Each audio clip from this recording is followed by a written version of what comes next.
All right. Welcome back. Welcome back. This is the Next Gen Connect show, and we are at the interview session. This is the session everybody loves because we get new insights, we get new information of and new trends that are happening out there. And today's topic in particular is exciting because when we go through all the opportunities I mentioned from last week and this week, people are looking out for climate centered innovation. And today's topic makes it a key field that people are looking out for, and I'm excited we are treating it. So, if you don't know about today's topic, we are treating empowering youth to create climate solutions. And we have a beautiful young lady here. She's doing massive work in the climate field. I'm going to make her introduce herself as we always do here, and we're going to go straight into the discussions. Hello. Hello, Jacqueline.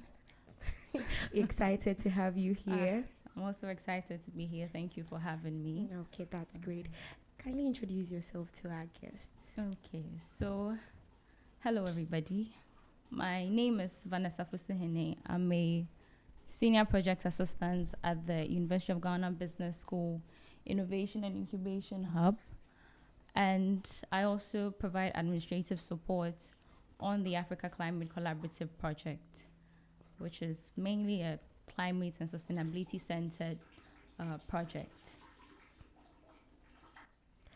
All right, that's great. So, I think climate change is becoming an issue, a global issue everyone is talking about. As I said, I've been reading the opportunities for quite a while, and mostly climate is one of the key areas that they are looking out for. It is one of the key issues that they are looking out for, that the youth or people or innovators should find solutions to address climate issues. So, as you are someone in a field of that sort, what opportunities are in the climate sector that you feel that we are supposed to tap into, that we can create solutions in the sector? So I think lots of opportunities are present. Maybe I've named some of the ones in Ghana that we young people can take advantage of, right? So, I mean, climate change has become is all the buzz right now. Everybody's talking about it. We're feeling the effects of it. So I think it's high time that we come up with solutions to them. And I mean, what better way? And I mean, it's better for us if whilst we're making impact and trying to find solutions to these issues, we also turn it into an economic advantage. So there are lots of opportunities. At the University of Ghana Business School Innovation and Incubation Hub, we run some climate projects. Some climate and sustainability projects. We have the Incabum Collaborative Project, which is centered on sustainable agri-food systems. And I think they do the recruitment every year. So that's one opportunity that young people can take advantage of. We also have the Africa Climate Collaborative Project, where the innovation and entrepreneurship pillar, for example, presents many opportunities for young people. We do climate and entrepreneurship training. We provide grants if the idea or the business that someone comes in with is a good one. We provide opportunities for these young people to connect to investors, pitch to them, present their ideas, potentially access funding. And actually, I think we have a call for application running at the moment. It's called the Green Resilience Hackathon. I think the deadline is 14 July. I don't know if you've mentioned it as part of your opportunities, but winners actually stand a chance of winning grants. So yes, I mean, there's also Fidelity Bank. They have a whole sustainable finance pillar, and they also have, I think they have a green fund, right? And they, give out grants to people that have climate ideas. So there are many more. I think if people, search, and with your help, with the opportunities, but they can access all of these opportunities. Yeah. Okay, that's amazing. Before we go into other questions, for someone listening that this is the first time they are hearing about climate solutions, can you briefly tell us, or with if examples or something someone is doing currently that can enlighten us on what climate solutions or innovations are that would help us? Okay, so I think I've come across lots of climate solutions in my work at the Business School Innovation Hub and on the Africa Climate Collaborative projects as well. So you have people that are, turning waste into, so let's say waste to wealth, for example. So you have people turning food waste into manure or fertilizer so that instead of people, spending additional money to get fertilizer for their farms, they can just turn, it's a recycling process where they turn the waste into fertilizer. Then you have we have Upcraft, who are turning recycling plastics and turning them into bags. I think I've come across Gold Coast Tokota as well, who is also saying pure water rubbers, trying to recycle them into footwear. We've had some other people also upcycling waste clothing, right? I think way back in April, right, we organized a climate smart acceleration training program, and there was an exhibition aspect of it where we had some persons with disabilities, differently abled people, come in to exhibit their products. And what they do was that they take, the unused pieces from these tailors and seamstresses and actually turn them into usable doormats, carpets, rugs that you can use in your room or in your space. So yeah, people are working on amazing things. I had the opportunity to sit in a stakeholder meeting still on the project, and there was a presentation from a lady who was actually turning pure water rubbers into dormitory beds, the ones that are used in the bunk beds, the ones that are used in secondary schools. Yeah, she's creating that out of plastic waste. She actually showed a video where President Mahama actually went to look at them and even test them out, and they look quite sturdy. So people are doing amazing things. Okay, yeah. That's good. So I hope we've all had the understanding of what climate innovations or solutions are. So with your work at the UGBS Innovation Hub, how do you think the students or the people that have gone through the training are actually taking or responding to these climate solutions? Is this something that is coming off as new? Are they able to actually understand what they're expected to do, or they're still finding a bit of challenges? Okay, so I don't think they're finding it new. Again, I think climate change and sustainability has taken over the space in recent years. People are feeling the effects of it. Look at the recent flooding in Ghana. You have heat waves occurring all around Europe. Spain, Portugal, France are experiencing wildfires because of these heat waves and all of that. So it's not new to them. I think gradually people's attention are coming to the space, right? And hopefully people start thinking about it. Maybe it's slower and later than expected, but I think gradually where the mindset shifts is happening and people are starting to think about it. So I think at the hub, the reception is good. Sometimes you run a call for applications and you have so many people coming in with business ideas, right? Some of them great, some of them a tad bit ambitious, but I mean, we welcome all ideas. So yeah. I mean, we have so many people coming in with ideas. Okay, so you mentioned the call for applications. Where, I mean, for somebody that doesn't have the access to apply, I think where do they start from? When maybe I want to do something in climate sustainability, develop something, what is the starting foundation?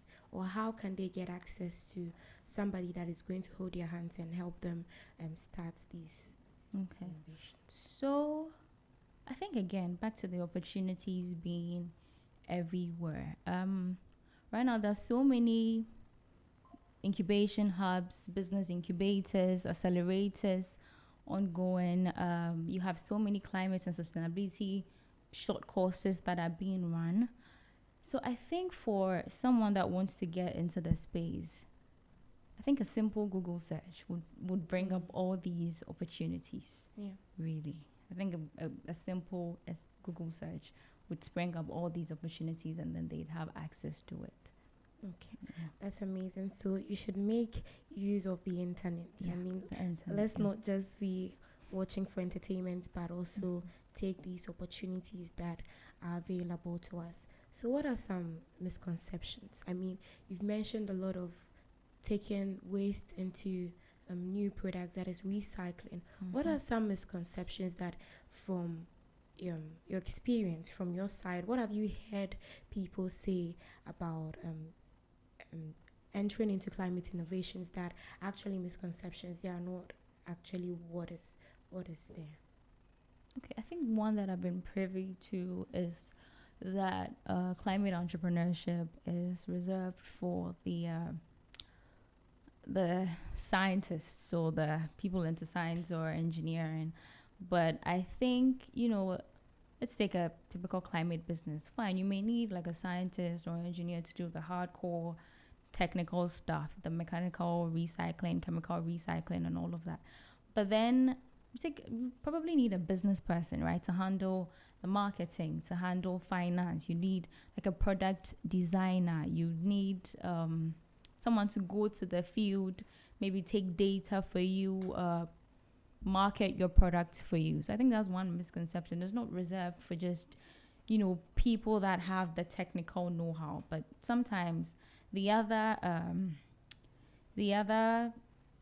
wouldn't say knowledge areas, right? Yeah. Like business can serve as add-ons in a typical climate entrepreneur business or something. Yeah. Okay, I think I understand that for startups, sometimes they can come in groups and from different or diverse fields, and then they come together to start these businesses. So you don't necessarily have to have an idea. Maybe you can support in logistics, you can support in social media communications and all that. You don't necessarily have to start the innovations, but you can collaborate with someone. And with that being said, networking, because with your work at the hub, I think it brings a lot of stakeholders, people in the field that bring these opportunities.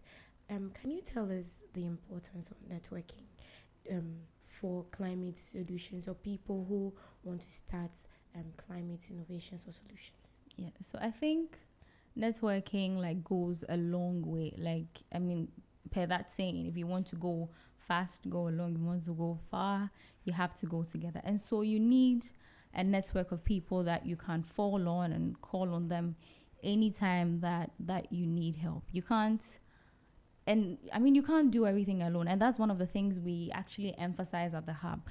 We usually don't want someone to come in and it's just them, like one-man businesses and whatsoever. We usually want people to come in as a team so that you can benefit from each person's expertise. And networking is also great. We usually try to encourage them to attend these business conferences, trade fairs, and whatever. Meet people. Some of them can be potential business partners, potential funders, mentors, coaches that can all give you very good business advice. For all we know, you may be stuck at particular points. Maybe you don't know what to do next. Sometimes you go to these conferences, business meetings, and you meet some very knowledgeable people that can help you out. So networking, I think we're really big on that. Yeah, okay, that's great. From my understanding, you didn't have prior experience in the climate sector. So can you share with us how your experience has been? What did you have to learn and unlearn to really help you grasp the field that you're into? So the experience has been like great for me. I think I've learned a lot, and the whole journey has just been inspiring for me, because sometimes I come across what people are doing, and I'm like, oh wow, that's great. And these are things that I probably would not have heard about if I was not in the space. So it's been a great learning experience for me, and I actually love the fact that I got the opportunity to work on this project and take up all of these things. And hopefully, as I'm on, I could maybe also establish a climate focused business in the future. I'm Okay. hoping That's that I amazing. can do We that. are here rooting you on. Yes, please. Yes, please. Okay, so what are some skills that you think someone trying or someone who wants to enter into climate solutions should have, or some skills they should learn before entering into the space? Well, I think the first one I'd probably go for is problem solving, right? I think sometimes it's very easy for us to see a problem as it is, complain about it, or leave it, right? But maybe we should, sort of go a step further and try to come up with solutions to these problems. You never know; it could turn into like a potential business opportunity that you can explore. So problem solving, I think it's great. Let's not look at problems as it is. Let's try and find solutions to these problems, right? Like the way someone would look at the waste that is generated by a consumer market, right? And then starts Kantaman to upcyclers, where they collect the waste that is generated by the full sellers. They actually recycle them into reusable clothes, bags, footwear. So let's not look at the problem. Okay, we're improperly disposing our waste, and someone has actually gone a step further to find a solution to it. So I think I'd go for problem solving. Secondly, teamwork goes back to the networking thing, where I don't think one man things, doing things alone solely really helps. I think it's always good to have a team that complements each other. And yeah, I think people should just learn how to be very good team members. So I'd go for teamwork and communication as well, because you need the communication skills to be able to present your ideas, especially in instances where you're looking for funding or you want to explain your ideas to people.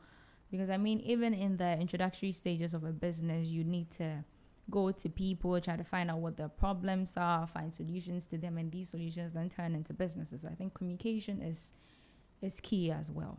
Communication is so key in as well. the growing and age, I mean, as the world is moving, technology is also on the rise. Like there's also always like something changing about technology. There's a rise in AI and all that. How does it complement the climate solutions?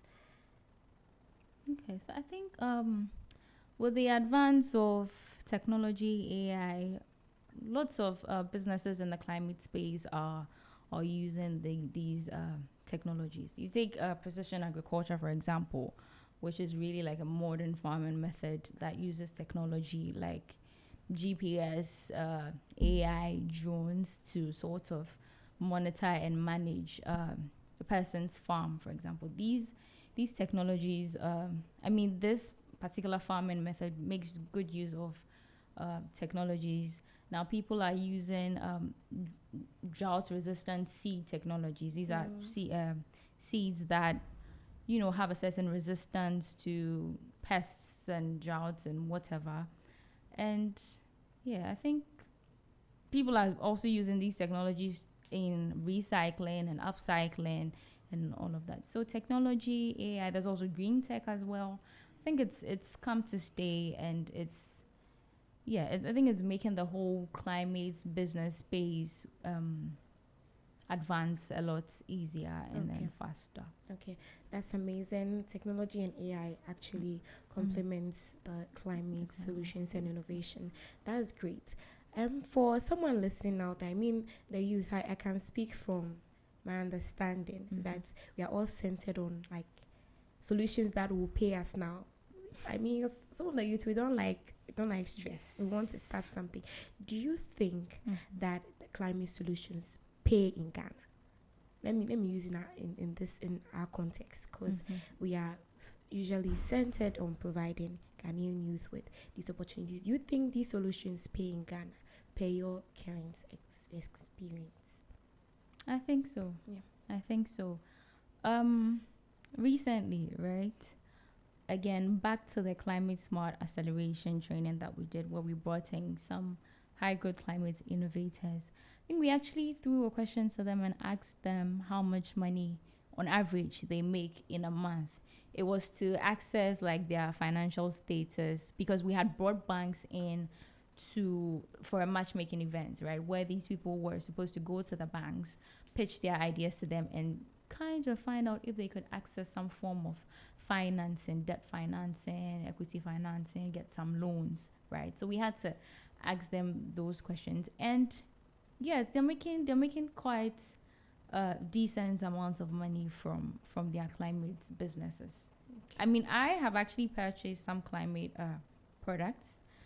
I mentioned Upcraft, which is one of our incubators that I have. So I think I bought one of their bags. I think there was another seller that I bought shoes from. So I purchased them. I think people purchase these products, so they pay.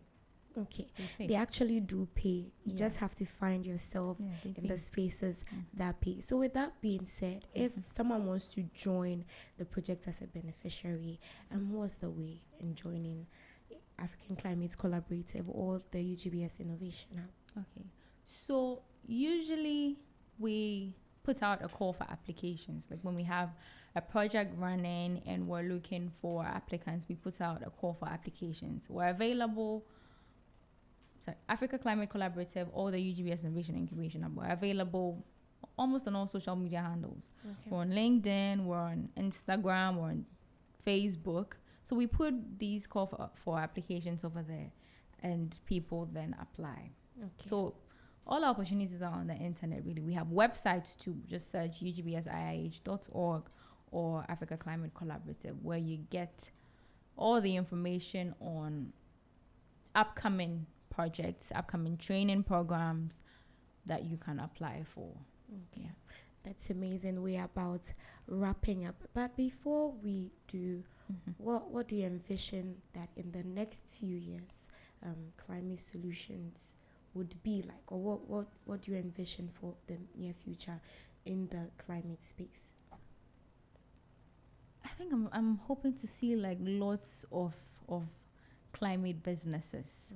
Back to the exhibition where these innovators came, you'd realize that they all came with 2-3 more people that they've employed to come and, stand by their booths while they partake in the training session and go talk to the banks. So people are actually employing other people in this space, and it goes to help us in the long run. Then you'd have more of these businesses employing more people as they expand and as they grow. So I think hopefully, I'm hoping that these businesses continue to grow and help to solve the unemployment crisis we're currently facing in the country.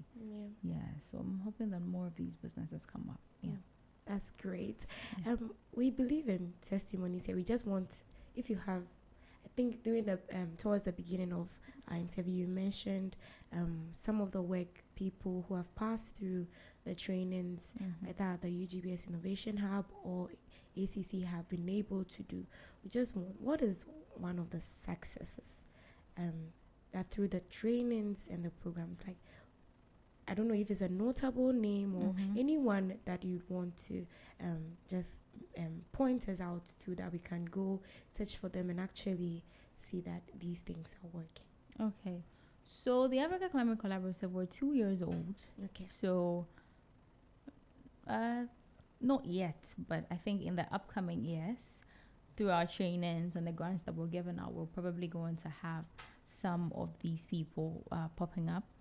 But Africa Climate the UGBS Innovation Hub, I can mention Upcraft, which is transforming plastics into bags, like I mentioned. But I mean, back to ACC, even though we're not, we don't have a notable business yet, we've given opportunities for some climate innovators to exhibit and then get some sales out of these exhibitions. Yes. And we also have the Incubum Collaborative at the University of the Hub again, that has given some grants to